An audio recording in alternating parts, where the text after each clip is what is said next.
Apa yang dibuat oleh DJ berkenaan, bagi saya rasa salah. Salah atau tak salah?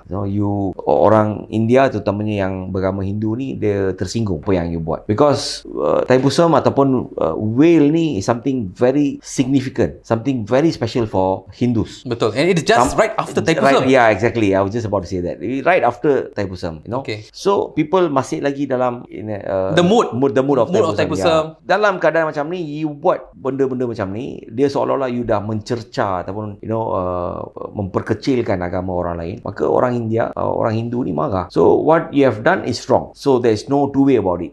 Okay, it's wrong. Tapi bila dia dah pergi ke Batu Cave, minta maaf, saya rasa bila dia pergi Batu Cave meminta maaf tu, bagi saya nampak keikhlasan dia untuk meminta maaf. Dia menyesal dengan apa yang dia dah buat, jadi dia pun mohon maaf. So orang dah mohon maaf, habis kat situ.